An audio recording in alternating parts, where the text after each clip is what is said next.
৩০ বছরের দীর্ঘ অপেক্ষার অবশেষে মধুর অবসান। নিরুদ্দেশ বাবার সাথে সন্তানদের হলো পুনর্মিলন।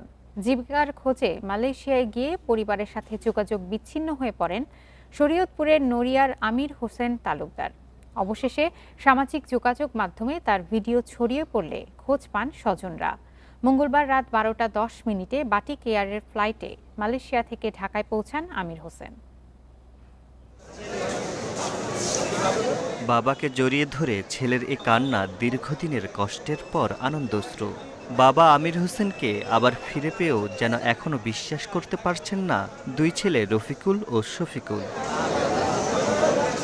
প্রায় ৩০ বছর আগে কাজের আশায় মালয়েশিয়ায় পাড়ি জমান আমির হোসেন তালুকদার।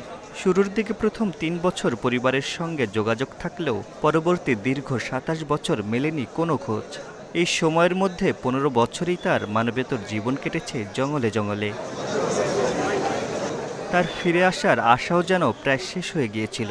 অবশেষে সামাজিক যোগাযোগ মাধ্যমে হঠাৎ খোঁজ মেলে, পুনর্মিলন হয় পরিবার ও স্বজনদের সাথে। ৩০ বছর পর বাবাকে পাচ্ছি, আর বাবাকে পাওয়ার যে অনুভূতিটা, এর কাউরে বোঝানোর মতন ক্ষমতা নাই, কাউরেই বোঝানোর মতন ক্ষমতা নাই।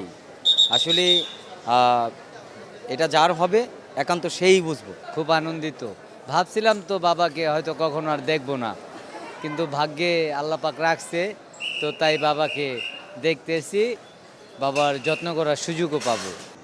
এক্ষেত্রে সহায়তা করেন প্রবাসীরাও। আমির হোসেনের চিকিৎসা ও পুনর্বাসনের ব্যবস্থার কথা জানান অভিবাসীদের নিয়ে কর্মরত ব্র্যাকের ব্যবস্থাপক। ওনাকে যখন ফাইন্ড আউট করলো আমাদের প্রবাসী বাংলাদেশিরা, এরপরে তার ছবি সোশ্যাল মিডিয়ায় দেওয়া হলো। সোশ্যাল মিডিয়ার মাধ্যমে মানে সেদেশে প্রবাসী বাংলাদেশি আমরা ব্র্যাক যৌথভাবেই তার পরিবারের সন্ধানের জন্য আমরা চেষ্টা করি এবং ফাইনালি তার পরিবার পাওয়া যায়। এই ফিরে আসা যেন নতুন জীবন দিয়েছে পরিবারটিকে।